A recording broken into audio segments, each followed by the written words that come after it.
ဇွန်လ17ရက်နေ့ကစတင်ပြီးမင်္ဂလာပင်လယ်အော်အနောက်အလဲပိုင်းမှာအထက်လေပွေလှိုင်းရွာတစ်ခုဖြစ်ပေါ်လာနိုင်ကြောင်းပုံမအားကောင်းလာနိုင်ပြီးလေဖိအားနည်းရဝန်းအဆင့်အထိရောက်နိုင်ကြောင်းအခုမှဆိုင်ကလုန်းမုန်တိုင်းဖြစ်ပေါ်နိုင်ခြေတွက်ချက်မှုမှာတော့ဇွန်လ15ရက်မှာဆိုင်ကလုန်းမုန်တိုင်းဖြစ်ပေါ်နိုင်ခြေ60ရှိတယ်လို့ဖော်ပြထားကြောင်းတွေ့ရပါတယ်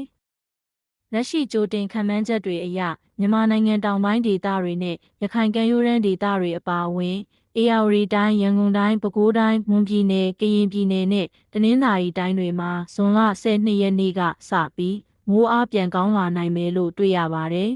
။ဇွန်လ12ရက်နဲ့နောက်ပိုင်းရက်တွေအတွင်းပင်လယ်ပြင်မှာဖြစ်ပေါ်လာနိုင်တဲ့ထူးခြားမိုးလေဝသအခြေအနေရှိနေတာကြောင့်၄ရက်ကြိုတင်ခန့်မှန်းချက်တွေတင်ပေးထားတဲ့မိုးလေဝသဝေကတွေကိုစောင့်ကြည့်ကြပြီးကိုနေထိုင်ရာဒေသရဲ့မိုးလေဝသအခြေအနေတွေကိုစောင့်ကြည့်ကြစေချင်ပါတယ်။